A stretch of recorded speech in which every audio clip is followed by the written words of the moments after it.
நமஹ.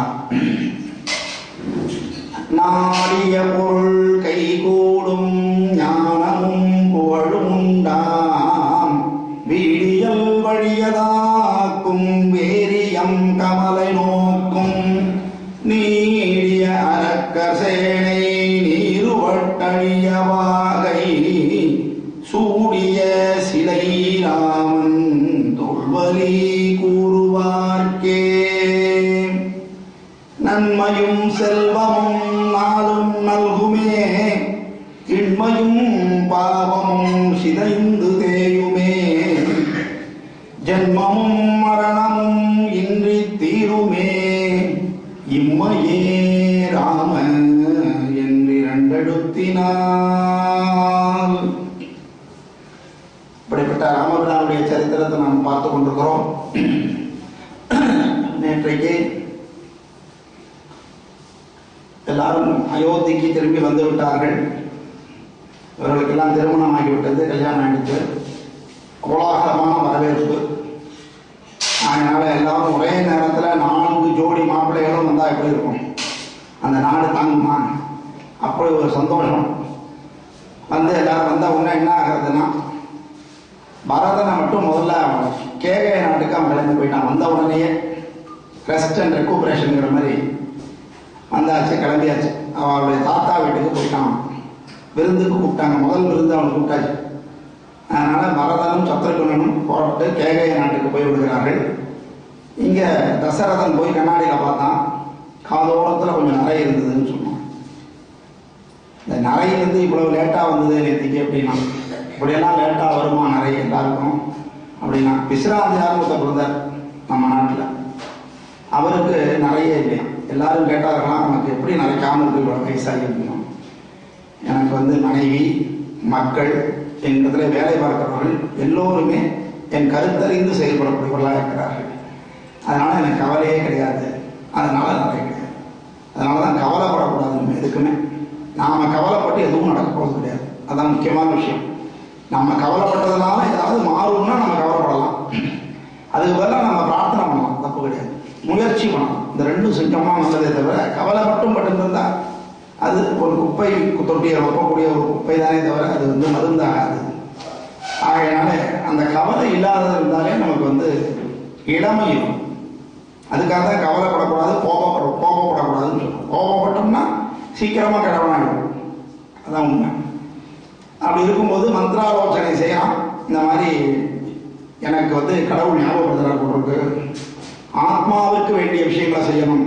ஆகையினால அதெல்லாம் நான் செய்யணும்னு நினைக்கிறேன், தவ வாழ்க்கை மேற்கொள்ளணும்னு நினைக்கிறேன். அதனால இந்த ராஜ்யத்தை நான் அடுத்தாப்புல ராமபிராண்டத்தில் ஒப்படைத்தோடு நான் செல்ல வேண்டும் அப்படின்னு சொல்லும் பொழுது அவர்களுக்கு என்ன பதில் சொல்றதுன்னு தெரியும். தசரதனை போகணும்னு சொல்ல முடியாது, ஏன்னா அவ்வளோ அழகாக ராஜ்யம் பண்ணிட்டு இருக்கான். ராமனை வர வேண்டாம்னு சொல்ல முடியாது, ஏன்னா அவனும் அதை விட அருமையான ஆளு. எப்படி ஒரு செலெக்ஷன் சான்சஸ் பாருங்க. இவனும் நல்லவன், இவனை விட்டு அடுத்தவனை எலெக்ஷன் பண்ணி செலக்ட் பண்ணாலும் அவனும் நல்லவன். இப்படி ஒரு காலம் இருந்தது. இன்னைக்கு நிலைமை எப்படி இருக்குன்னு நம்ம யோசிக்கணும். ஆகையினால அப்படி யோஜனை பண்ணார்களாம். யாரை வேணும்னு சொல்றது யாரை வேணான்னு சொல்றதுன்னு தள்ள முடியாத அளவுக்கு இருந்தது. சில இடத்துல ஒரு சர்வீஸ் அப்படின்னு சொன்னோம்னா எல்லாரும் நான் வரேன் நீ வரேன் போட்டி போட்டு கை கொடுப்பாங்க. அப்படி இருந்தால் சந்தோஷமா இருக்கும், நிறைய சர்வீஸ் பண்ண முடியும். சர்வீஸ்ன்னு சொன்ன உடனே எல்லாரும் குட் மார்னிங் சார் கொஞ்சம் வேலை இருக்கு போயிட்டு வரேன் அப்படின்னு போகக்கூடிய காலமாக இருந்தால் அப்படி இருக்கு. அதனால இப்போ ராமபிரானை கூப்பிட்டு ஆட்சியை கொடுத்துடலாம்னு முடிவு பண்ண பொழுது வசிஷ்டத்தை கேட்கிறார்கள். பட்டாபிஷேகம் பண்ணணும் அப்படின்னா அதுக்கு ஒரு நாள் நட்சத்திரம் பார்க்கணுமே என்ன பண்ணலாம். எல்லாமே நம்ம நாள் பார்த்து செய்வோம்.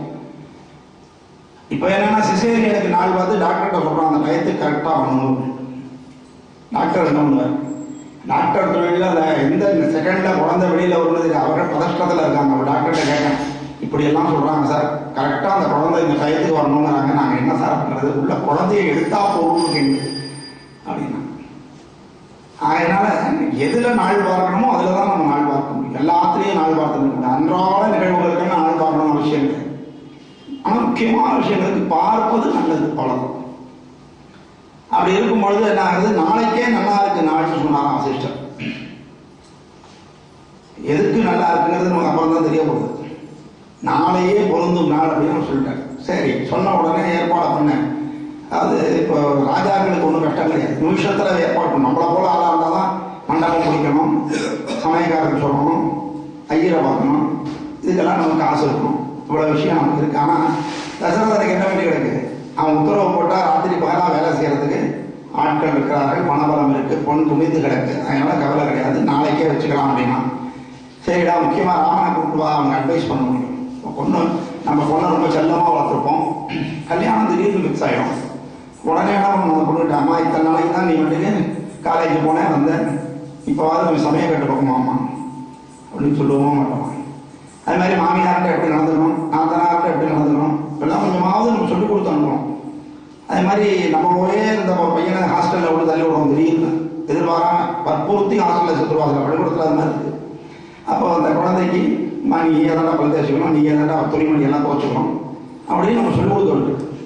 வீட்டில் இருக்கிறவரைக்கும் செல்லமாக இருந்தாலும் வெளியில் போச்சு நம்ம சொல்லிக் கொடுக்கணும். அது மாதிரி ராமபிரானுக்கு அரசியலை சொல்லிக் கொடுக்கணும். முதல்ல எப்படி திடீர்னு கொண்டு போய் பதவியில் உட்காந்து வச்சிட முடியாது. எடுத்த உடனே முதலமைச்சர் ஆகணும்னா எப்படி முடியும்? படிப்படியாக தான் முதலமைச்சர் ஆகணும். அது மாதிரி படிப்படியாக தான் இவன் அந்த இதை கற்றுக்கணும். இது வரைக்கும் ஆட்சிங்கிறது தியரி தெரியும், எல்லாருக்குமே தியரி தெரியும்.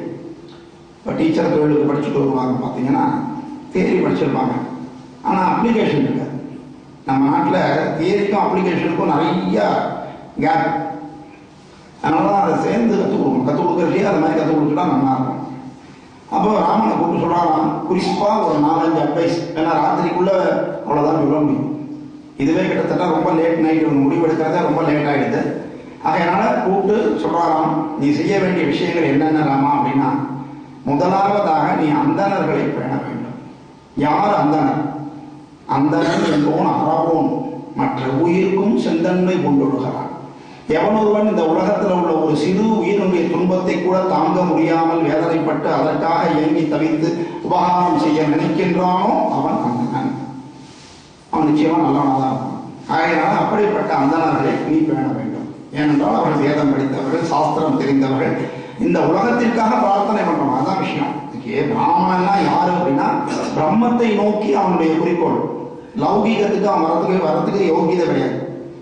எவன் ஒருவன் லௌகீகமான விஷயங்களுக்கு வந்துட்டானோ அவன் பிராமணனே கிடையாது, இன்க்ளூடிங் மைசெல்ஃப்.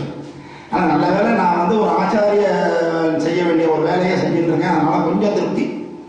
குருவாக இருந்துட்டு இருக்கிறதுனால அது ஒரு திருப்தி. இல்லைன்னா வெறும் பிஸ்னஸாக நம்ம பள்ளிக்கூடத்தை நடத்தினோம்னு சொன்னால் நிச்சயமா I am unfit to be எ பிராமின். இதான் உண்மை. பிராமணனுடைய நோக்கம் உலகத்திற்காக வாழ்தல், தனக்கென்று எதையும் யோசிக்கக்கூடாது. அவன் தான் உண்மையான பிராமணன்.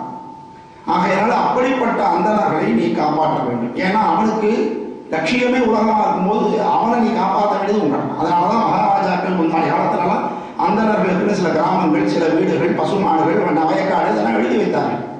அவனுக்கு ஜீவனம் ஒன்று வேணும் இல்லையா? கவலைப்படாம இப்போ கண்ணன் பெருமாளை கவனிக்கணும்னா கண்ணனுக்கு ஆத்துல வயிறு இருக்கும். அவ குடும்பத்தை பார்க்கறதுக்கு நாமெல்லாம் பார்த்துட்டாதான் கண்ணனுக்கு கவலை இல்லாமல் நீலமே பெருமாளை பார்ப்பார். இல்லைன்னா அவருக்கு வேற யோஜனை வந்துடும்.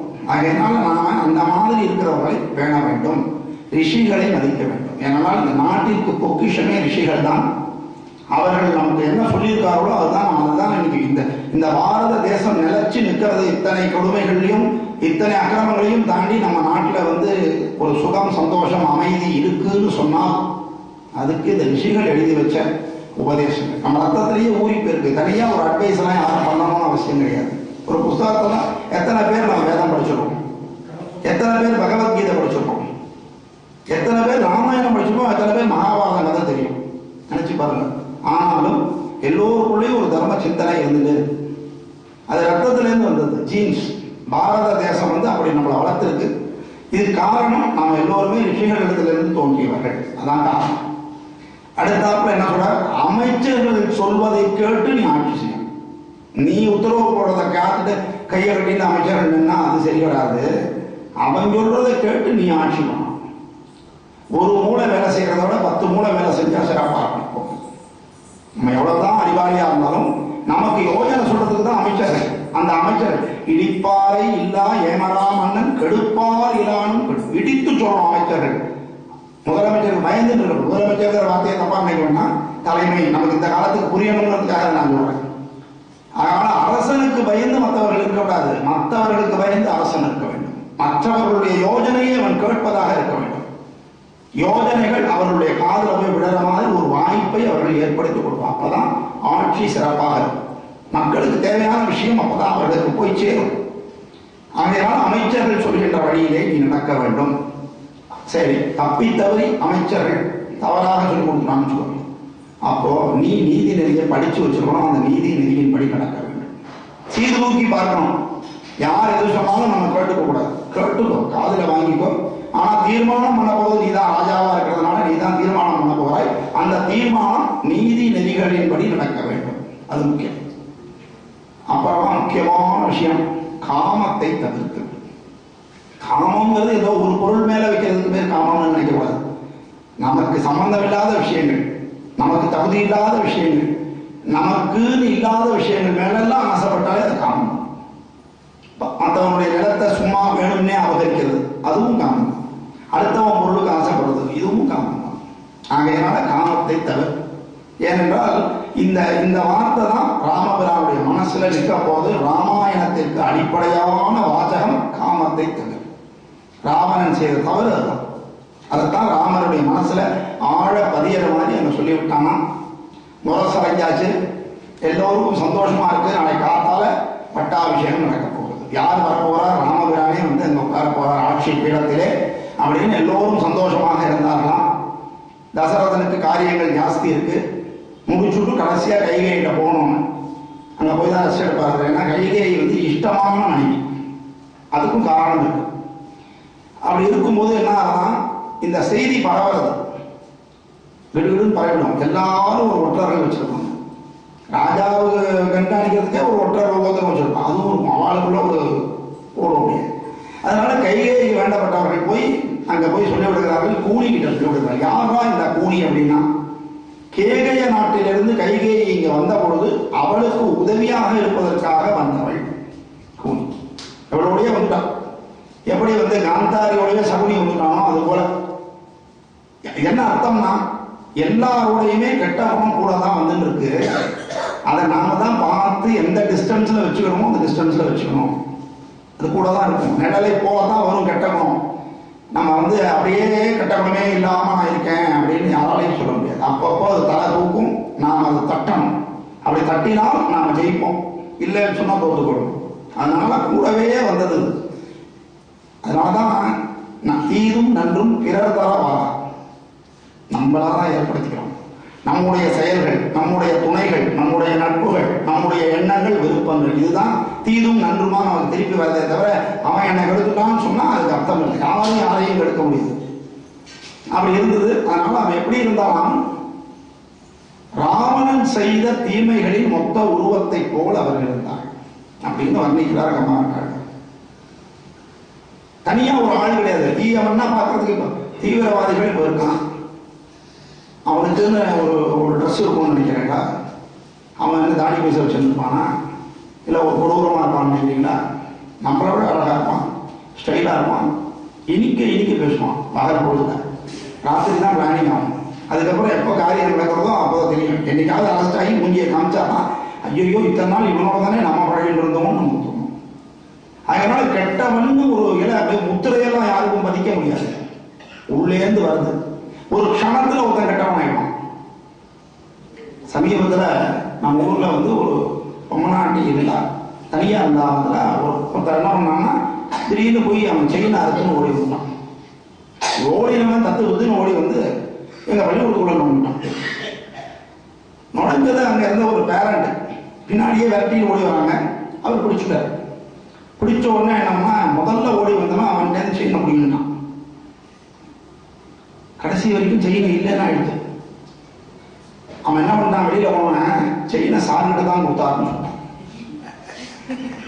நல்ல வேலை அன்னைக்கு நான் வீட்டுக்கு போயிட்டேன், சாரங்க இல்லை. பெருமாள் அன்னைக்கு என்னை சீக்கிரம் வீட்டுக்கு அனுப்பிச்சுட்டார். எதுக்கு சொல்ல படிச்சுன்னு சொல்லிட்டான். ஏதோ இந்த ஊர்ல நமக்கு ஒரு மரியாதை இருக்கு, இருந்தாலும் அந்த வார்த்தை எடுபடாது. இல்லைன்னா என் கதி என்னன்னு நினைச்சு பார்க்கணும். அதுக்கப்புறம் பார்த்தா அந்த முதல்ல எவன் வந்தானோ அவன் தான் அந்த செயினை வச்சுட்டு இருக்கான். அவன் போலீஸ் கூட சுற்றி சுற்றி வந்துட்டு இருக்கான். கடைசியில பிடிச்சு தோலை உரிச்ச உடனே அவன் தூண்டான். அவன் தான் எடுத்தான். அவன் நம்ம ஊர்லயே இருக்கிறவன், நம்மளோட அன்றாடம் பழகினவன், நல்லவன் தான். இது வரைக்கும் அந்த கெடுதலான புத்தி அவனுக்கு இல்லை. அந்த ஒரு க்ஷண நேரத்தில் அந்த கெடுதலான புத்தி வந்தது, செஞ்சுட்டான். அப்புறம் போனா போகுதுன்னு அவன் வான் பண்ணி விட்டுட்டாங்க. அது வேற விஷயம். எதுக்கு சொல்றேன், கெட்டதுங்கிறது வந்து நமக்கு எப்ப வேணா வரும். அதனாலதான் நம்ம எப்ப பார்த்தாலும் பகவத் விஷயத்துல நம்ம மனசை திரும்பிட்டே இருக்கணும். அப்பதான் நமக்கு நல்லது தோணிட்டே இருக்கும். அதுக்காக தான் திருப்பி திருப்பி இந்த ராமாயணம் கேட்கிறோம், கோவிலுக்கு வரோம், நல்லவர்களோடு சந்திக்கிறோங்கிறது அதுக்காக. நம்ம மனசை வந்து இழுத்து பிடிச்சிட்டே இருக்கணும். இந்த குதிரைக்கு பார்த்தீங்கன்னா அவங்க ஒரு இது போட்டிருப்பாங்க, அது இல்லைன்னு சொன்னா குதிரையை கண்ட்ரோல் பண்ண முடியாது. அதனாலதான் அதை போட்டிருக்காங்க. நம்ம நேர் பார்வையா பார்த்துன்னு போகணுங்கிறதுக்காக. அது இல்லைன்னா குதிரையை கண்ட்ரோல் பண்ண முடியாது. அது போலதான் நாமளும் டைவர்ஷன் இருந்ததுன்னா நம்ம வாழ்க்கையில கஷ்டம். அதனால கான்சென்ட்ரேட் பண்ணி திருப்பி திருப்பி நம்ம மனசை நல்ல வழிக்கு கொண்டு போவோம். கெட்ட வழிகள்லாம் ரொம்ப இன்பமா சந்தோஷமா இருக்கும். ஆனால் அதை திருப்பி கொண்டு வர்றது கஷ்டம். கொண்டு வந்துட்டோம்னா நிரந்தரமான சுகம் நமக்கு கிடைக்கும். அப்படி இருந்தது. உடனே என்ன சொன்னாங்க, அங்கேருந்து வந்தா கை நல்லா தூங்கிட்டு இருக்காங்க. சில பேர் பார்த்தீங்கன்னா நைட் டியூட்டி பார்த்துட்டு வீட்டுக்காரர் பார்த்தீங்கன்னா நைட்டு 12 மணி 1 மணி 2 மணிக்கு வருவா. அது வரைக்கும் திறந்தோறு முடிச்சுட்டு இருக்க முடியுமா? அதனால டைனிங் டேபிளில் சாதத்தை எடுத்து வச்சுட்டு படுத்துட்டுருவான். 2 சாவி இருக்கும். அவர் புருஷன்காரன் வந்து அவரே திறந்துட்டு வந்து சாதம் சாப்பிட்டு வந்து படுத்துட்டார். இது ஒரு பழக்கம் சில ஆகங்கள் இருக்கும். அது மாதிரி தசரதன் இன்னைக்கு ரொம்ப லேட்டாக வருதுனால கை படுத்துட்டான். அங்கேருந்து வந்தாலும் நல்லா தூங்கு, உனக்கெல்லாம் உனக்கே இருக்கா, ஊர் உலகத்தில் என்ன நடக்குதுன்னு தெரியாம நீ மாட்டு தூங்கிட்டு இருக்கியே அப்படின்னு திட்டினான் முனி. கைகைக்கு சுரீர்னு வந்தது. என்னம்மா இத்தனை நாள் என்கிட்ட அன்பா தானே இருந்த, நீ என்னத்துக்காக என்ன திட்டுற அப்படின்னு கேட்டான். அப்பதான் சொல்றா, தாடகையை வதம் செய்த ராமன் நாளை முடிசூட போகிறான். அதாவது இந்த மனுஷனுடைய நாக்கு இருக்கு பாருங்க, நமக்கு பிடிச்சதுன்னா ஒரு மாதிரி பேசும், பிடிக்கலைன்னா வேற மாதிரி பேசும். ஒரே விஷயத்தை எப்படி வேணா நம்ம கரட்டி பேசலாம்.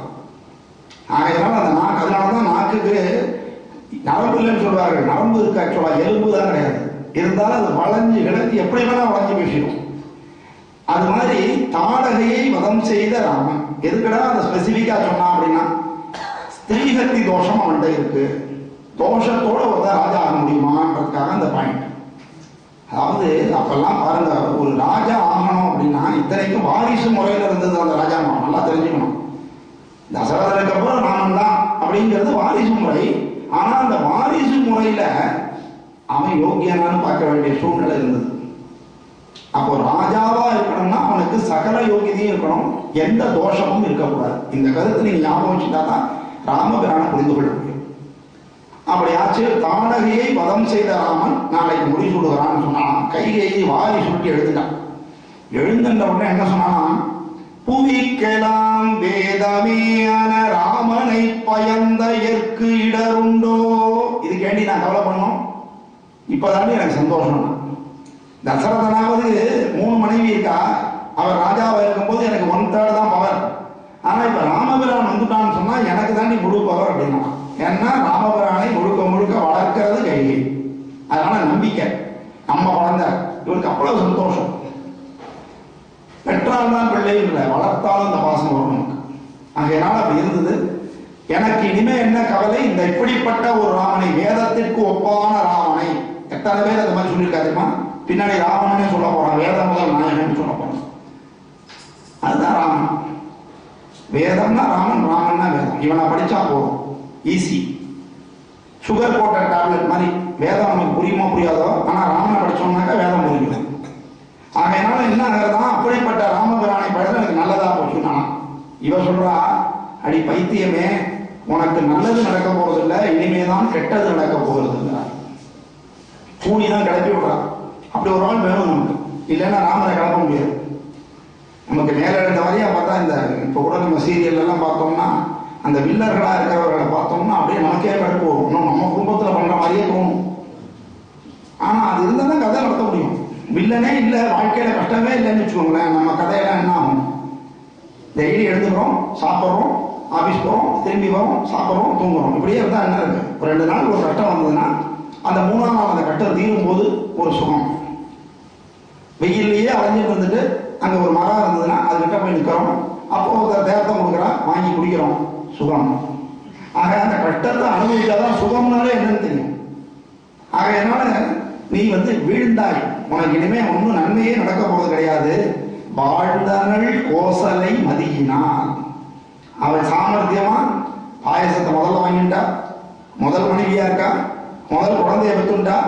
அதனால அவள் மதியினால வாழ்ந்தாள், நீ வீழ்ந்து இனிமே ஒன்றும் கிடையாது அப்படிங்கிறாள். இவளுக்கு கோபம் போடுறது கைகை. என்ன சொல்றா, நீ எல்லாம் எனக்கு ஒரு தோழியா? ஒரு உற்ற தோழினா என்ன செய்யணும்? நல்லது சொல்லணும். நகுதற் பொருட்டன்று நட்டல் மிகுதிக்கண் மேற்சென்று இடித்தற் பொருட்டுன்னா, நண்பனுக்கு எதுவானாலும் ஜாலரா போட்டே, கர்ணனை போல ஜாலரா போட்டுட்டே இருக்காது. அதனாலதான் அவன் கெட்டு போனான். தப்பு பண்றச்சே எடுத்து சொல்றவன் தான் உண்மையான நண்பன். எதுக்காக நண்பேண்டான்னு சொல்லிட்டு இருந்தா அது பிரயோஜனம் கிடையாது. ஆகையினால என்ன ஆகிறதான் சொல்றா, நீ எல்லாம் எனக்கு நல்லபடியே கிடையாது, நல்ல நண்பன் தோழி கிடையாது. ராமனை பத்தி எங்கிட்டே இப்படி வந்து சொல்றையே, எனக்கு ராமனும் ஒண்ணுதான், பரதனும் ஒண்ணுதான். இந்த மாதிரி ஒரு பாரபட்சத்துக்கு என்கிட்ட சொல்லாத. நீ எனக்கும் நல்லவள் இல்லை, என் மகன் பரதனுக்கும் நல்லது செய்ய போவதில்லை. துர்போதனைகள் யாராவது செய்தார்கள் சொன்னா அதை நம்ம கேட்டுட்டோம்னா இப்போதைக்கு இனிக்கும், ஆனா பின்னாடி நிரந்தரமா நமக்கு ஒரு கஷ்டப்படும். அதை உணர்ந்து சொல்றா கைகை. என்ன ஒரு ட்ரமாட்டிக் சேஞ்ச் பாருங்க. இதுக்கப்புறம் என்ன ஆக போகுதுன்னு பார்க்கப்போம். இந்த எறும்பு கூற கல்லும் தெரியும், கரைப்பால் கரைத்தால் கல்லும் கரையும்னு பழமொழி. அதுக்கெல்லாம் இலக்கணம் இந்த கதை தான். அதனால என்ன ஆகலாம், இவ சொல்றாக்குன்னு திருப்பி நிறைய இந்த கான்வர்சேஷன் மட்டும் தனியாக ஒரு மணி நேரம் பேசலாம். அந்த அளவுக்கு அவ்வளவு மனமாற்றங்கள் சொல்றாங்க. என்னடி இப்படி இருக்க, உங்க ஜனக இப்ப கல்யாணம் பண்ணிட்டு வரைச்சே கேகைய மன்னனுக்கு தசரதன் வாக்கு கொடுத்துருக்கான். உனக்கு பிறக்கிற குழந்தைக்கு தான் ராஜ்யத்தை தருவேன்னு சொல்லியிருக்கான். இப்போ இப்படி பண்றானே, அது கூடவா அவனுக்கு வாய்க்கலன்னு கேட்கிறான். அவன் சொன்னானா அப்படின்னா சொன்னா. ஏன் சொன்னான்? முதல்ல கோசலையை கல்யாணம் பண்ணாச்சு, சுமித்திரையை கல்யாணம் பண்ணாச்சு, இவளுக்கு குழந்தை இல்லை. கடைசியா கைகையை கல்யாணம் பண்ணிக்கிறான். எதுக்காக கல்யாணம் பண்ணிக்கிறான்? வாரிசு வேணுங்கிறதுக்காக கல்யாணம் பண்ணிக்கிறான். இது நம்ம இப்பவுமே சில இடங்கள்ல பெரிய சொத்து உள்ளவா வாரிசுக்காக அடுத்த கல்யாணம் பண்ணிக்கிறதுங்கிறது வழக்கத்துல இருக்கிற ஒரு விஷயம். இவன் மகாராஜா சக்கரவர்த்தி, அந்த ராஜ்யத்துக்கு வாரிசு வேணுமா வேண்டாமா? ஆகையினால கல்யாணம் பண்ணிக்கிறான். எதுவுமே இந்த தர்மங்கள்லாம் வந்து யுகத்திற்கு யுகம் மாறுபடும், காலத்திற்கு காலம் மாறுபடும், தேசத்திற்கு தேசம் மாறுபடும். இன்னைக்கு இந்தியாவில் இருக்கிறவன் நினைச்ச உடனே டைவர்ஸ் பண்ணிட்டு அடுத்தவனை கல்யாணம் பண்ணிக்க முடியாது. ஆனா ஃபாரின்ல இருக்கிறவன் நினைச்ச உடனே பண்ண முடியறதா இல்லையா? அதனால அது தேசாச்சாரம். அவர்கள் எப்படி வேணா வாழலாம், நம்ம அப்படி வாழ முடியாது. பாரத தேசத்துக்குன்னு ஒரு பண்பாடு இருக்குன்னா நம்ம அதுபடி தான் நாம இருக்க முடியும். இதான் நான் பேங்க்ல வேலை பார்த்துட்டு இருக்கிறச்ச என்ன ஆச்சு, வேற ஒரு பேங்க்குக்கு பணம் எடுத்துன்னு போவோம், பணம் கொண்டு வருவோம். அது பழக்கத்தில் இருந்த வழக்கம். அப்படி போகும்போது அரை நாள் பேட்டாவும் கொடுப்பா, ஒரு நாள் பேட்டா கொடுப்பாங்க. எங்க பேங்க்ல அரை நாள் பேட்டா கொடுத்துருந்தாங்க. இதே நாங்க எங்க பணம் கொடுக்க கொடுக்குறோமோ அவளுக்கு ஒரு நாள் பேட்டா கொடுத்துருந்தாங்க. ரெண்டும் ஸ்டேட் பேங்க் தான். நான் எங்க மக்களுக்காக அதை போய் எங்க மேனேஜர்கிட்ட கேட்டேன், சார் அந்த பேங்க்ல ஒரு நாள் பேட்டா கொடுக்குறா, இந்த பேங்க்ல அரை நாள் பேட்டா தானே கொடுக்குறா, நீங்க ஏன் ஒரு நாள் பேட்டா கொடுக்கக்கூடாது அப்படின்னு. கஸ்தூரங்கன், நீங்க பெட்டர் அந்த பேங்க்ல ஜாயின் பண்ணிக்கோங்க அப்படின்ட்டு. அதான் சொல்றேன், எங்க எது இருக்கோ அங்க அதுபடி இருக்கணும். Be a Roman in Rome, அதுதான் பேசணும் இல்லையா? நமக்கு அந்த மேனேஜரோட கோபம் இல்லை, சந்தோஷம். ஒரு மேனேஜ்மெண்ட் இப்படிதான் இருக்கணும் அப்படின்னு நான் சந்தோஷப்பட்டேன். எதுக்கு சொல்றேன், அது மாதிரி இங்க என்ன ஆகுறதுன்னா, இப்ப அப்படி சொன்னோம்னா நீ வந்து பரதனுக்கு நல்லது செய்ய போறது இல்லம்மா அப்படின்னு சொல்றான். உடனே அவன் சொல்றான், அவன் ஏற்கனவே வாக்கு கொடுத்துருக்கான். என்ன காரணம்னா, இவன் தான் குழந்தை பிறக்க போறது இல்லையா, அதனால பிறந்த குழந்தைக்கு தானே ராஜ்யம் வரப்போகுது, அதனால கைகைக்கு தான் குழந்தை பிறக்க போகுது அப்படின்னு நினைச்சிட்டு சொல்லிட்டான். ஆனா யாருக்கு தெரியும், ரிஷியசிங்கர் வரப்போற, ஒரு பூதம் வரப்போகுது, அந்த பாயசத்தை நம்ம பிரிச்சு கொடுக்க போறோம், அதுல முதல் குழந்தை கோசலைக்கு வர போகுதுன்னு உனக்கு தெரியாது. அதனால இதெல்லாம் நம்ம பிளான் பண்றது கிடையாது. எல்லாம் அந்த பெருமாளுடைய அனுகிரகம், அவன் என்ன நினைக்கிறானோ அதுபடி நடக்கிறது. ஆகையினால என்ன ஆகுதான், வாக்கு கொடுத்தாங்க, அதையாவது இப்ப ஞாபகம் வச்சுருக்கியா அப்படின்னு கேட்கிறான்.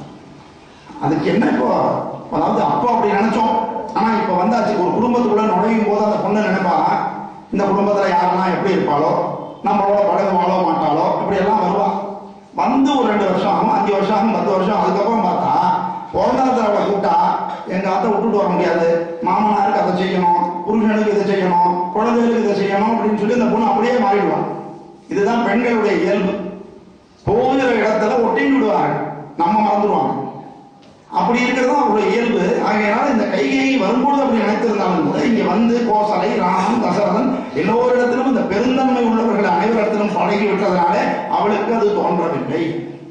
அதனால அவன் இப்பவும் சொல்றான், அப்படி நினைச்சுட்டு இருக்கான். அப்பதான் சொல்றான், ரைட்ட எல்லாம் ரைட்டு. இப்போ ராமபிரான் மௌடி சூட்டின்றான். அப்போ ராஜமாதா யாரு அப்படின்னு கேட்டான். அதை சொல்லுவா ராஜமாதான்னு, கோசலையை தான் சொல்லுவார். நீ வளர்த்தேன் வளர்த்தேன் வளர்த்தேன். நாங்கள் டியூஷன் நடத்திட்டு வந்தேன் ஒரு காலத்தில். ஸ்கூல் ஃபஸ்ட்டு 499 வச்சுக்கோங்க. அந்த பையனை பேப்பரில் போக வச்ச இந்த டியூஷனை சேர்ந்த மாணவன் நான் சொல்ல போகிறேன். இந்த பள்ளிக்கூடத்தை சேர்ந்த மாணவன் உழைச்சது நாமளா இருந்திருப்போம். பள்ளிக்கூடத்துலையும் செஞ்சிருப்பாங்க, இல்லைன்னு சொல்லலை. அதுக்கு மேலே நம்ம உழைச்சிருப்போம். ஆனாலும் அந்த பெருமை நமக்கு வராது. அதுபோல என்னதான் குழந்தைகளை நம்ம வளர்த்தாலும் இன்னார் உள்ள அப்படின்னு வரும்போது அது பெற்றோர்களுக்கு தான் கிரெடிட் போகிறது. ஆகையினால ராஜமாதாவாக யார் வருவா அப்படின்னா கோசலை தான் வரப்போறா, நீ வர முடியாது என்ன இருந்தாலும். அப்படி அவர் ராஜமாதாவா வந்துட்டான்னா உனக்கு ஒரு புடவை வாங்கணும்னா கூட அவள்கிட்ட கையேந்தி நிற்கணும்னா. எப்படி ஒரு சாம தான பேத தண்டம்னு சொல்லி பழமொழி, அந்த பழக்கம் அந்த பேதத்தை உருவாக்குறாங்க. இப்போவுமே கூட்டு குடும்பங்களில் பார்த்தீங்கன்னா பெரியவர்களுக்குள்ள ஒரு விரோதம் இருந்துடும். ஒரு சின்ன ஒரு கோல்டு வாராவது இருக்கும். அட்லீஸ்ட் ஒரு கூட்டு குடும்பமாக இருந்தாங்கன்னா அந்த ஓர்படிகளுக்குள்ள ஒரு கோல்டு வார் இருக்கும். ஆனாலும் அவளுடைய குழந்தைகள்கிட்ட பெரிய இருக்கும். இது மாதிரி நம்ம பார்த்துருக்கோம். அதுபோல இப்போ அந்த கோசலையா நீயா அவகிட்ட நீ புடவைக்கு காசு கேட்பியான்னு கேட்டா எப்படி இருக்கும்? இப்படி எல்லாம் அவளை கிளப்பி விட்டாலாம் கைகைய. அப்போ அவருடைய கைகையுடைய மனசு மாறுகிறது. என்ன சொல்றா? எனக்கு நல்லவள் அல்லன்னு சொன்ன அதே கைகை என்னை உபந்தனை இனியை என் மகனுக்கு மாறிட்டாள். அப்படி மாத்திட்டாலும் அவனை பேசி பேசி பேசி பேசி இப்பவும் அது உண்டு. அதுக்காக தான் நம்மளை வஞ்சகமா பேசுறவருடைய பேச்சை ரொம்ப கேட்கக்கூடாது. அவங்க டேஸ்டா பேசுவாங்க, அவங்க வாழ்க்கையா பேசுவாங்க, ஆனால் மாட்டிக்க கூடாது. அப்படி மாத்திட்டான். மாத்தின உடனே என்ன சொல்றா? சரிம்மா இப்போ மாத்திட்ட ரைட்டு, இன்னும் ஒரு 1 மணி நேரம் அல்லது 2 மணி நேரம் பகல் வரப்போகுது, வந்து விடுதுன்னா வட்டா விஷயம். லாஸ்ட் மினிட்ல வந்து சொல்றியம்மா இப்ப என்ன பண்றது அப்படின்னு கேட்கிறேன். இல்ல இப்ப என்ன பண்றதுன்னு கேட்காத, இப்பவும் பண்ண முடியும் அப்படின்னு நான் சொல்றேன். என்ன பண்றது நீயே சொல்லு, எனக்கு மூளையே வேலை செய்யல. ஏன்னா இந்த மாதிரி ஒரு குயுக்தியான விஷயம்லாம் எல்லாருக்கும் வந்துடாது. சில பேர் தான் அது பிறவியிலேயே வந்திருக்கும் அல்லது வழக்கத்தில் நம்ம கற்று வச்சுருக்கோம். பாண்டித்தியம் அந்த குயுக்தியான வேலையெல்லாம் செய்யறதுக்கெல்லாம் சில பேருக்குலாம் நேராக தான் போவான். நான் ஒரு லேண்ட் பிரச்சனைலாம் மாட்டினேன். அப்போ நடுவில் ஒரு பஞ்சாயத்துக்காரன் தான் அவன் சொன்னா ஒரே வார்த்தை, சார் நீங்க நல்லவர், உங்களுக்கு ஒரு வழி தான் தெரியும், ஆனால் அவன் வேற மாதிரி பல வழி தெரியும், ஜாக்கிரதை, மரியாதை எங்கள் இஷ்டத்துக்கு வாங்கணும். நியாயம் தானே? அதுக்கேற்ற மாதிரி அவர் பல வழி பண்ணிட்டார். கடைசியில் எப்படியோ ஒரு காம்ப்ரமைஸ் பண்ணிட்டோம், அது வேற விஷயம். நம்ம தான் தோத்து போக வேண்டியது. நல்லவன் தான் தோத்து போவான், பரவாயில்ல. ஆனால் நமக்கு நிரந்தரமான ஒரு இடம் உண்டு பெருமாள். இந்த லோகத்தில் தோத்து போகிறத பற்றி நம்ம என்னைக்குமே கவலைப்படக்கூடாது. நிரந்தரமான வெற்றி நமக்கு. இன்னைக்கு இந்த மாதிரி மன விஷயத்திலையோ ஏமாற்றப்பட்டு இதெல்லாம் போறவங்க யாரும் விரக்தி அடையாதீங்க. நீங்க எல்லாம் பெருமாள் கிட்ட போயிருக்கீங்க. ஆக என்னால என்ன ஆகுதுன்னா, நீ 2 வரம் கேள வரட்ட. எப்படி நீ வரம் கேட்கறதுன்னா, ஏற்கனவே சம்பராசுர யுத்தம்னு ஒரு யுத்தம் நடந்தது. அந்த யுத்தத்தின் போது நீ கூட போயிருந்த, கைகை நீ கூட போயிருந்த, சாரத்தியம் பண்ணிட்டு இருந்த. அப்படி பண்ணும்பொழுது அந்த தேர் சக்கரம், தசரதனுடைய சக்கரத்தில் உள்ள கடையாடி இது வரையும் அது கொஞ்சம் அப்படி கழண்டு லூஸ் ஆகிடுது. அப்போ நீ உதவி பண்ணி அந்த தேரை சாமர்த்தியமா செலுத்தி அவன் வெற்றி பெற உதவி செய்தார். அப்போ தசரதன் சந்தோஷப்பட்டு நீ 2 வரம் தரேன் கேளுன்னு சொன்னான். நீ என்ன பண்ண தெரியுமா? அப்போ எனக்கு இப்ப வரமெல்லாம் வேண்டாம், இதுல என்ன, ஏன்னா கல்யாணம் பண்ணி போன புதுசு, ராஜாவுக்கு ஹெல்ப் பண்ணிருக்கோம், ராஜாவுடைய மனசுல இடம் பிடிச்சாச்சு, இதுக்கு மேல என்ன பண்ணணும் அப்படின்றதுனால நீ என்ன பண்ணிட்ட, வேண்டாம் இப்ப வரோம், வேணும்னா அப்புறமா கேட்டுக்கிறேன்னு சொன்னேன். அந்த 2 வரத்தை இப்பொழுது கேளு அப்படி. சரி, என்னடி கேட்கணும்? என்ன 2 வரம்? எதுக்கு 2 வரம்? என்ன பரதனுக்கு ராஜ்யம் அவ்வளவுதானே, எதுக்கு 2 வரம் கேட்க சொல்றான் அப்படின்னா, காதை கொண்டானா ஓதிட்டா. 2 வரம் என்ன கேட்கணும்னு அதை காதல சொல்லியாச்சு. சரி கேட்டுறேன், அவ்வளவுதானே, ஓகே ஓகே. தவிர கைகை அதான் இஷ்டமான மனைவின்னு சொன்னோமா? கைகைய எதுக்காக இஷ்டமான மனைவினா, இப்படி சாமர்த்தியம் மிக்கவள் கைகை. அழகுக்காக தசரதன் அவளுக்கு மரியாதை கொடுக்கல, அவளிடத்துல அவனுக்கு உதவி செஞ்சா. எந்த மனைவி கணவனுக்கு உபகாரமாக இருக்கிறாளோ அவளிடத்துல பெரிய தானாகவே வந்துடும் கணவன். அதே மாதிரி எந்த மனைவிக்கு கணவன் உபகாரமா இருக்கானோ அவனிடத்துல அவளுக்கு பிரியம். இதுதான் மனைவிக்கு சொல்ற எல்லா விஷயமும் கணவனுக்கும் பொருந்தும். ஆகையால இது சொன்னா அதை சொல்லலன்னு நினைக்க வேண்டாம். இதுதான் உண்மை, யதார்த்தமும். ஆகையினால இஷ்டமான மனைவியாக கைகை இருக்கு. அதான் காரணம். அப்படி இருக்கும் பொழுது இந்த வரத்தை கேளுன்னா, சரி நான் இப்ப கேட்டுறேன், நீ கிளம்பு அப்படின்னு. இப்படி அலங்காரமா இருந்து அந்த வரத்தை கேட்டா அவன் தருவானா? உன் மேல ஒரு இரக்கம் வர வேண்டாமா, ஒரு பயம் வர வேண்டாமா, மிரட்ட வேண்டாமா அப்படின்னு. அப்படி மிரட்டணும், அப்பதான் வரம் கிடைக்கும். வரும்போதே அப்படி தட்டு டமால் டமால் விழுந்ததுனாக்க, சரி அம்மா கோபமா இருக்கா போடுறது, நம்ம கொஞ்சம் ஜாக்கிரதையா இருக்கணும் அப்படின்ற எண்ணம் நம்ம வர முடியும். ஆகையினால என்ன பண்ணாலும் அந்த கைகை சரி அதுவும் புரியலா கையில இருந்த வளையல்களை உடைத்து போட்டாள். வளை துறந்தாள். நெத்தியில இருக்கிற திலகத்தை அழித்துக் கொண்டாள். பூவை பிச்சு தூக்கி எறிஞ்சான். தசரதன் வர வழியில் அந்த போய் விழற மாதிரி தூக்கி எறிஞ்சான். தலையை வச்சு போட்டுட்டான். இன்னைக்கு எதெல்லாம் ஸ்டைலுன்னு நம்ம சன் டிவி, ஸ்டார் டிவி, கலைஞர் டிவியில் வருதோ அதையெல்லாம் அமங்கலமான விஷயங்கள். ஒரு கணவனை இழந்தவர்களோ அல்லது ரொம்ப சோகத்தில் இருக்கிறவர்களோ, கட்டத்தில் இருக்கிறவர்களோ, தீராத பிரச்சனையில் இருக்கிறவர்களோ செய்யக்கூடிய காரியங்கள் இதுதான் இன்னைக்கு ஃபேஷன் ஆயிடுது. அதை விட கொடுமை, இப்போ விஜய் டிவியில சீதையின் பார்வையில் ராமன் ஒரு சீரியல் எடுத்துட்டான். வேற ஏதாவது பேர் வச்சு தொலைக்கலாம், நம்ம உயிர் எடுக்கலாம். அதுல சீதாதேவியா நடிக்கிற பொண்ணுக்கு நெத்தியில போட்டுருந்தோம். அவங்க மதம் மாற்றிட்டாங்களோ தெரியல. என்னையா இன்னைக்கு தான் எல்லாரும் பொட்டு இல்லாம அலையிருங்க. சீதாதேவி பொட்டு இல்லாம அலைஞ்சாலாம் நீ பார்த்தியா போய்? என்ன ஒரு தைரியம் பாருங்க.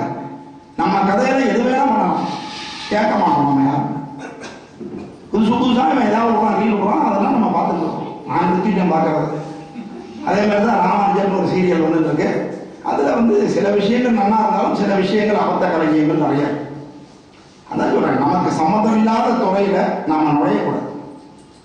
இது என்னன்னா அவரவர்கள் கருத்தை திணிக்கிறதுக்காக அதை எடுத்துக்கிறாங்க. அவ்வளவுதான் நான் சொல்லுவேன். அது தப்பு, அது பாவம், அவ்வளவுதான். அதுக்கு மேல நம்ம உள்ள போக வேண்டாம்.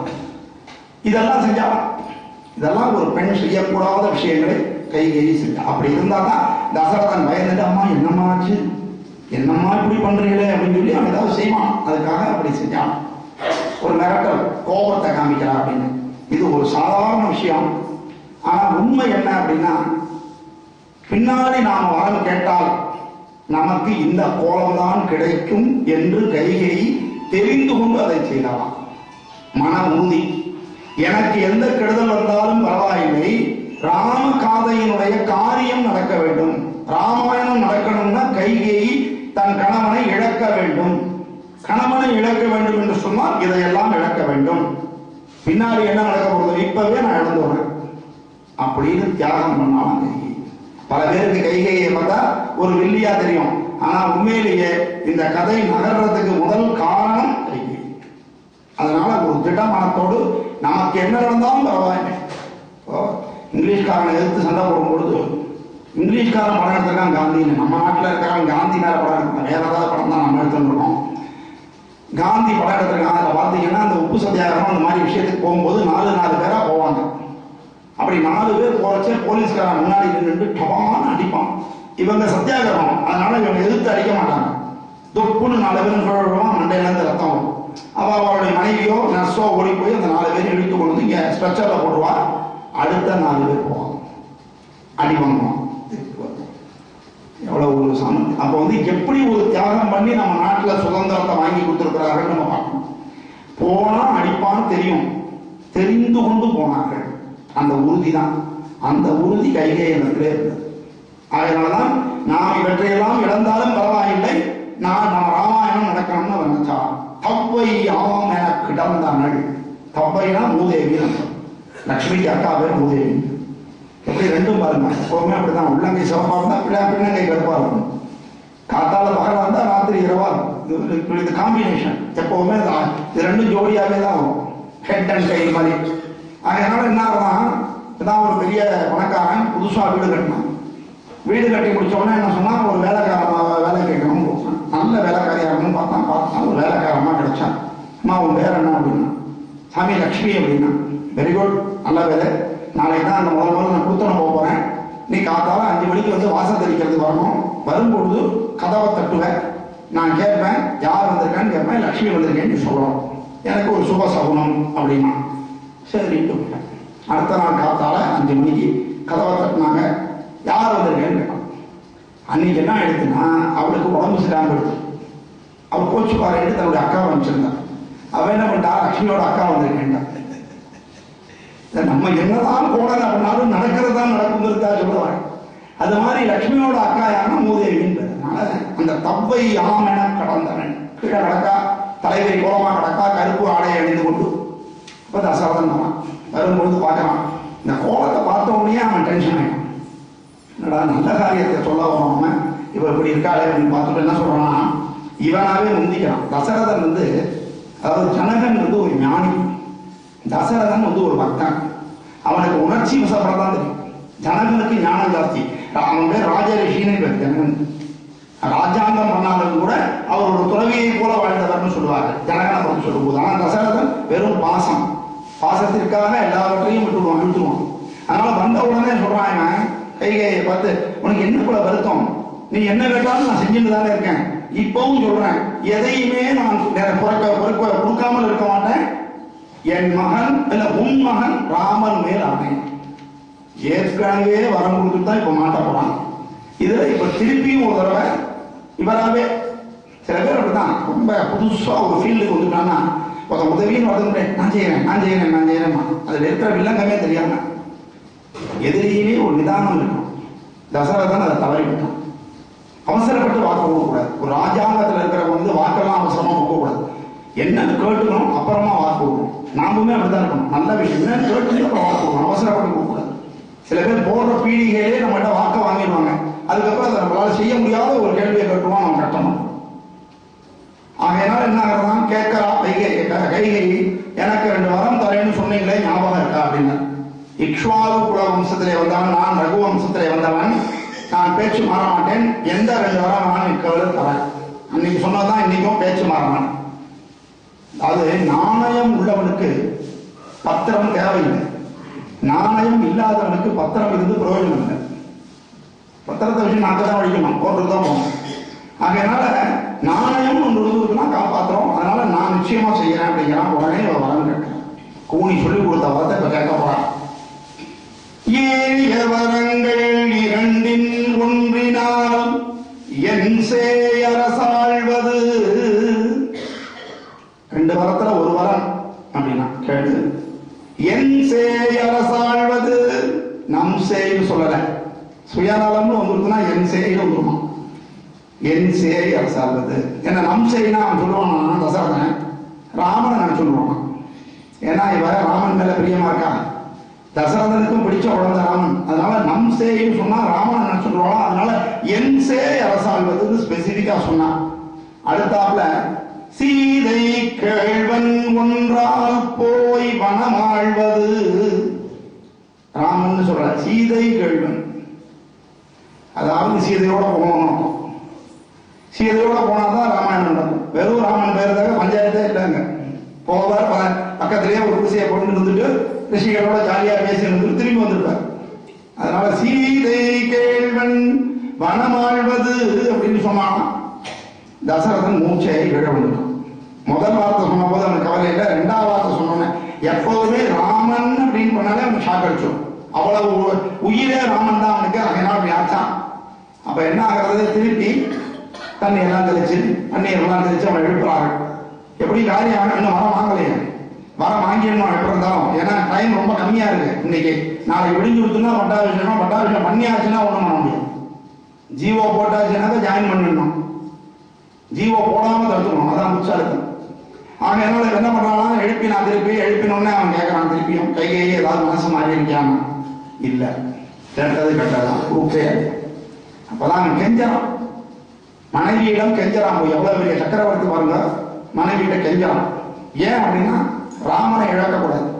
கண்ணே வேண்டும் எனினும் இயக்கடவே. இந்த கண்ணு வரும்னு சொல்லி கொடுத்தோம். கண்ணப்பனை நான் எடுத்து கொடுத்த மாதிரி கண்ணை கொடுத்தோம். அப்பவே ஐ டொனேஷன் கொடுக்கறது ரெடி ஆகிட்டார். என் உள் நேராவி வேண்டினும் இன்றே உனதன்றோ. என்னுடைய ஆவி உயிர் வேணுமா கொடுத்துருக்கான். ஏன்னா நீ கேட்கறதே ராமனை, அவனை கொடுத்துட்டான்னாக்கா அப்புறம் தானாவே உயிர் போடும். அதுக்கு பேர என் உயிரை கொடுத்துடும், அவனை விட்டுடும். ஆகையா அப்படி இருக்கு. வன்மை கேகையன் மானே பெருவாயே மண்ணே கொள் நீ மற்றது ஒன்றும் மர. மண் தானே உனக்கு வேணும், இந்த ராஜ்யத்தை எடுத்துக்கோ. இப்ப ஒன்றும் பெரிய விஷயம் இல்லை. ராமனை இப்ப கூப்பிட்டு டேய் பரதனை கொடுத்துடலாம்டா அப்படின்னு அவன் சரி சொல்லிடுவான். தந்தை சொல்லுக்க மந்திரம் இல்லை, பித்ருவாக்கிய பரிபாலனம் அப்படின்னு சொல்லுவாங்க சம்ஸ்கிருதத்துல. அதை செய்யறதா ராமனுடைய வேலை. அதான் தந்தை சொல்லுக்க மந்திரம் இல்லை, தாயை சிறந்த கோவிலும் இல்லை அப்படிங்கிறதுக்கு வாழ்க்கையில இலக்கணமாக வாழ்ந்தவன் ராமதான். அதனால நான் சொன்னேன்னாக்கா அவன் குத்துருவான். அதனால அந்த மண்ணே எடுத்துக்கோ, மற்றையது ஒன்றும் மற. அந்த மற்றையதை சொல்லக்கூட முடியல. நாங்க ராமனை காட்டுக்கு போன்னு சொன்னையே, அது மட்டும் மறந்து விடு அப்படின்னு கெஞ்சி கேட்கிறான். இதுல என்ன கட்டம் சார்? மரதனுக்கு தான் ஆட்சியை கொடுத்துடுறேன், நான் விட்டு விடலாம் முடியும். அங்கதான் சாணக்கிய தனம் இருக்க. ராமனை உள்ளேயே வச்சுட்டு பரதனை ராஜா வாக்கிட்டோம்னு சொன்னா அண்ணனுக்கு ஒரு கோஷ்டி, தம்பிக்கு ஒரு கோஷ்டி உருவாக்கும். இவன் ஒரு பக்கம் அண்ணன் கோஷ்டி ஒன்று இருக்கும், இவன் பக்கம் தம்பி கோஷ்டி இருக்கும். உள்ளேயே பிரச்சனை வந்துடும். அதனால ஒருத்தரை கம்ப்ளீட்டா ஒழிச்சு கட்டணும். அப்பதான் இன்னொருத்தர் நிம்மதியா இருக்க முடியும். இந்த அரசியல் தந்திரம் ராமாயணத்துல இருந்து இப்ப வந்துருக்கு. ஆகையினால என்ன ஆகிறது அப்படின்னா 14 வருஷம் போனா தான் சரியா காட்டுது. ஆனா முதல்ல வெளியில அனுப்பிச்சணும். உள்ளுக்குள்ள வச்சுன்னா ராமனுக்கு ஒரு கோஷ்டி உருவாகும். ரெண்டாவது தர்மம் தெரிந்தவர்கள் அந்த காலத்துல. இப்பெல்லாம் ராம ஆண்டான ராமன் ஆண்டானு நம்மளே இருந்துட்டு இருக்கோம். யார் ஆண்டாலும் நம்மளால ஒன்றும் செய்ய முடியாது. நம்ம கவலையும் விட போதில்லை. நமக்கு அடுத்த இலவச திட்டம் 2016 என்ன அறிவிக்க போகிறார்கள், இந்த கட்சி என்ன அறிவிக்க போகிறது, அந்த கட்சி என்ன அறிவிக்க போகிறது, இதுதான் நம்ம கட்சியமா இருக்க போகுது. அதை கேட்டால் வாழ்க்கை ஒரு வியாக்கியானம் என்ன சார், எப்படி இருந்தாலும் நம்ம கிட்ட அவங்க கொள்ளையடிக்க போறாங்க, அந்த பணத்துல தான் சார் கொடுக்குறாங்க. கொள்ளையடிக்கிற பணம் தனி பாக்கெட்டுக்கு போயிடுறது. இது கவர்மெண்ட் பணம். கவர்மெண்ட் பணம்ங்கிறது நாம கட்டுற வரி. இப்ப நான் என்ன சொல்றேன், ஒரு கோர்ட்டு தைரியம் இருந்ததுன்னா எந்த கட்சி இலவசத்தை அறிவித்தாலும் ஒன்னும் அந்த கட்சி காசுல இருந்து அவ தரணும், இல்லைன்னா பர்சனல் மணில இருந்து கொடுக்கணும். கவர்மெண்ட் காசுல இருந்து கொடுக்கப்படாதுன்னு ஒரு ஜீவோ போட சொல்லுங்க. இலவசத்துக்கு அந்த ஊர்ல வரதான். அதான் இப்ப நாம இலவசம் யாரோ கொடுக்கல சார், நம்ம காசை கொடுத்து கவர்மெண்ட் கடையில இதெல்லாம் வாங்கிடுவோம், அவ்வளவுதான். இதுல சில பேர் காசு கொடுத்தும் கிடைக்காது, வெள்ளக்காரன் கிடைக்காது. அவன் உங்களுக்காக காசு கொடுக்குறான், இதான் விஷயம். ஆக நம்ம காசுல வந்த பொருள் இலவசம் யாரோ தான் கொடுக்கலாம். எந்த கட்சியும் பேசல, தயவு செஞ்சு புரிஞ்சுக்கோங்க. நான் எந்த கட்சியும் சேர்ந்தவன் கிடையாது, நமக்கு அது நோக்கமும் கிடையாது. மக்கள் கட்சி நம்ம அவ்வளவுதான். எலெக்ஷன்லையும் நான் நிற்க போறதில்லை. அதனால அதெல்லாம் கிடையாது. எதுக்கு சொல்ல வரேன், உணரணும், கொஞ்சமாவது விழிப்புணர்ச்சி இருக்கணுங்கிறதுக்காக இந்த டாபிக் வரேன். வேற ஒன்றும் தப்பா நினைக்காதீங்க. அப்படி ஆச்சு உடனே அதனால அவனை வெளியில போக சொல்லணும். போக சொன்னாதான் ஃபுல்லா எல்லாருமே அவனை மறந்துடுவாங்க. கொஞ்ச நாள் காந்தியை நம்ம மறந்து இல்லையா, 30ஆம் தேதி 11 மணிக்கு சங்கு ஊதின்றது சனிக்கிழமையில. இப்ப எத்தனை வருஷமா ஊதுறது மறந்துடுவாங்க, கொஞ்சம் சாஃப்டா வாங்கணும். அதனால நீங்க என்ன சேவை பண்ணாலும் மக்கள் மறந்துடுவாங்க, அதெல்லாம் ஒன்றும் கவலைப்பட வேண்டாம். அதே மாதிரி நீங்க என்ன தப்பு பண்ணாலும் மக்கள் மறந்துடுவாங்க. அதுதானே நமக்கு 5 வருஷத்துக்கு ஒரு தடவை மக்கள் மறக்கிறதுனால தானே எல்லாருக்கும் நன்மை நடக்கிறது. நம்ம மட்டும் ஞாபகத்திலேயே வச்சுட்டு இருந்தோம்னா யாருக்குமே ஓட்டு போட முடியாது. நம்ம என்ன பண்றது? ஆகையினால அப்படி ஆகுது. அதனால என்னதான் நீ அவர் எப்படியாவது வரட்டணும்னா சரி. திருப்பி தசரதன் என்ன பண்ணா, மரத்தை கொடுத்துட்டாங்க, வழி இல்லை, என்ன பண்ண முடியும்? போஸ்ட் எப்படி தர்மன் போஸ்ட் சூதாட்டத்துக்கு போர்ஸ்ஃபுல்லா போனானோ அது போல நெருக்கடி வந்துட்டு நம்ம ஒண்ணுமே பண்ண முடியாது. நம்ம மானம் தப்பிக்கணும். பொய் சொல்லிட்டான்னு அது பெரிய அவமானம், கவரிமான் மாதிரி. ஆகையினால தந்தைன்னு சும்மா கீழே விழுந்தான், திருப்பி முடிச்சிட்டு விழுந்தான். இவன் என்ன பண்ணா, இதான் அந்த கழிச்சு இந்த கேப்பை விடக்கூடாது, நான் வீடு ராமனை கூப்பிட்டுட்டான். ராமனை எங்கே புறப்படுற, கைகை அம்மா கூப்பிட்றோம்னா கேட்கணுமா, பாசமிகமா ஒரு வேலை இந்த நியூஸ் தெரிஞ்சு நம்மளை கட்டி பிடிச்சி வார்த்தை சொல்றதுக்கு வரான்னு கூட வந்துருக்கலாம். வந்தாராம். வந்த உடனே கேட்லேயே நின்று இருந்தான், உள்ள விடலை. எப்பவும் உள்ள வரைக்கும் வருவார், ஆனா இன்னைக்கு உள்ள விடலை. ஏன்னா உள்ள தசரதன் மயக்கம் போட்டுருக்கான். ராமர் பார்த்துட்டாருன்னா என்ன ஆகும், அப்பா அப்படி கிடைக்காத டாபிக்கே மாறிவிடும். அதனால வாங்கலே நிறுத்தி சொல்றா, ராமா உங்களோட ஒரு விஷயம் சொல்லணும் அப்படின்னா சொல்லுங்க காத்துங்க.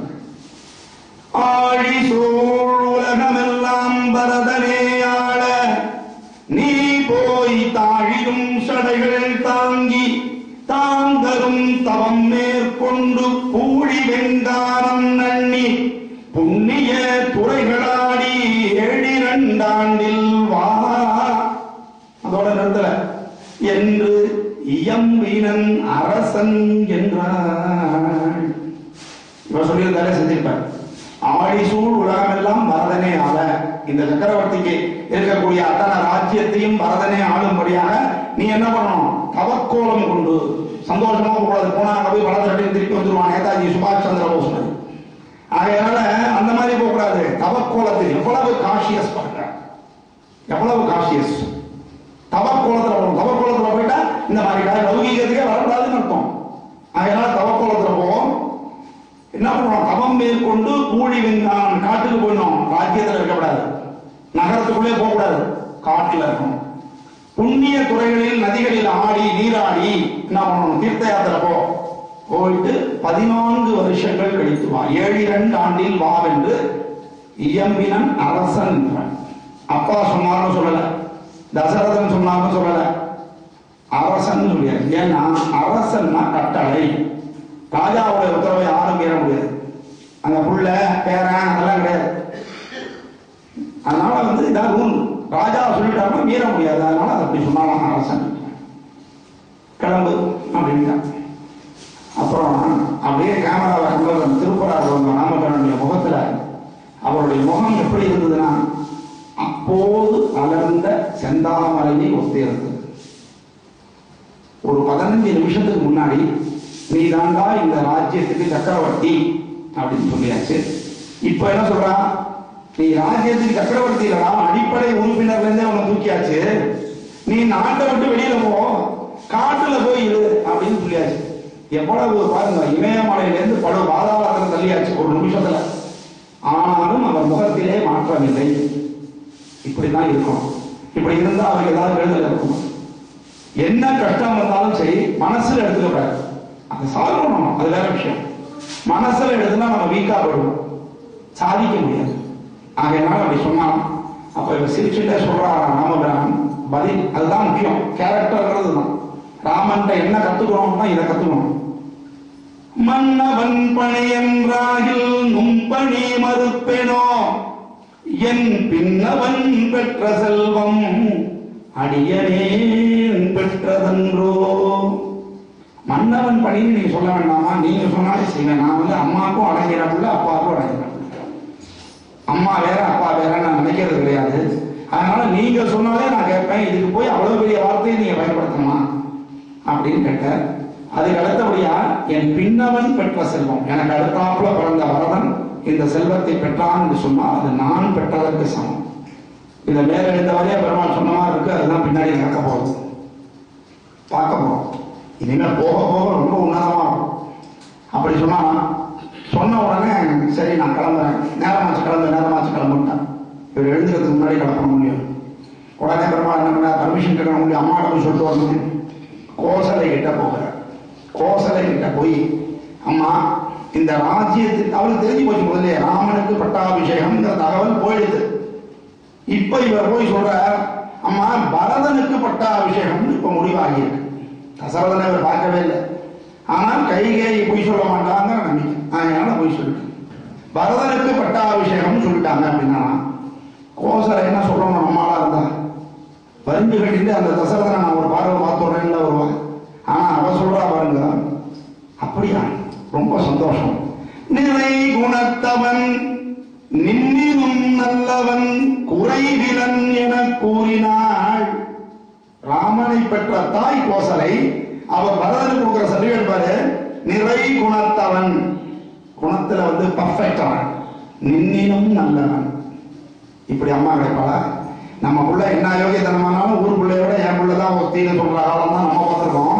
அவ சொல்றா, உன்னை விட பரதன் நல்லவன்டா அப்படின்னு ராமன் கிட்ட சொல்றான். இது உண்மையா இல்லையான்னு பார்க்க போறோம். குறைவிலன், அதனால அவன் ராஜ்யத்தை ஆழ்வதற்கு எல்லா தகுதியும் அவன்கிட்ட இருக்குடா, சந்தோஷம் அப்படின்னு சொன்னான். அப்புறம் இவர் சொன்னார், சரி நீ என்ன பண்ண போற? இது காட்டுக்கு கிளம்பின்னு இருக்கேன். தாயார தாங்க முடியுமா? அதை பக்குன்னு போயிடுது. ஆனாலும் ஒன்றும் சொல்ல முடியாது, ராஜாவுடைய உத்தரவு. வருத்தத்தோட இருந்தாலும் அங்க என்ன நடக்குதுன்னா, தசரதன் திருப்பி முழிச்சுட்டோடனே திருப்பி அம்மா ஏதாவது கன்சிடர் பண்ணியான்னு கேட்கலாம். அதெல்லாம் முடிஞ்சு போயிடுத்து. ராமன் சொல்லியாச்சு, ராமனே கிளம்பிட்டான்டா. எவ்வளவு ஃபாஸ்ட் பாருங்க. ரேடியேஷன் தான் ரொம்ப ஃபாஸ்டா இருக்கா. ஜுவல்ஸ் வாங்கிட்டான்னு பர்மிஷன் கொடுத்துட்டான்னு தீர்ந்து போச்சு. உடனடியா போய் அந்த கடையை பார்த்து டக்குன்னு ஜுவல்ஸை வாங்கிடுவாங்க. எங்கேயாவது மனசு மாறிட்டாங்கன்னா கட்டமா போடுமே. அதனால ஏதோ ஒண்ணு, அதெல்லாம் நம்ம குழந்தையும் அப்படிதான். திடீர்னு அப்பா ஒரு பர்மிஷன் கொடுத்தாருன்னா டக்குன்னு போய் அந்த பொருளை வாங்கிடுவோம், மனசு மாறிடக்கூடாது. அதனால அனுப்பிச்சாச்சு அப்படின்னா அப்பதான் இவர் சொன்னா, வசிஷ்டர்லாம் வந்துடுறாரு. இந்த செய்தி பரவிடுறது, இந்த மாதிரி இப்படி ஒரு வதந்தி வந்திருக்கேன், என்னடா பண்றதுன்னு பார்த்து தசரதனை தேடி வந்தாச்சு. எல்லாருமே கைகையுடைய அந்த புறத்துக்கு வெளியில எல்லாரும் இருக்கிறாங்க. அப்போ தசரதன் சொல்றார், சொன்னேன் இன்றே இவள் என் தாரம் அள்ளல். இவை என் தாரமே இல்லை, மனைவி கிடையாதுன்ற தசரதன். துறந்தேன் மன்னே ஆவான் வரும் அப்பரதன் தனையும் மகன் அன்று.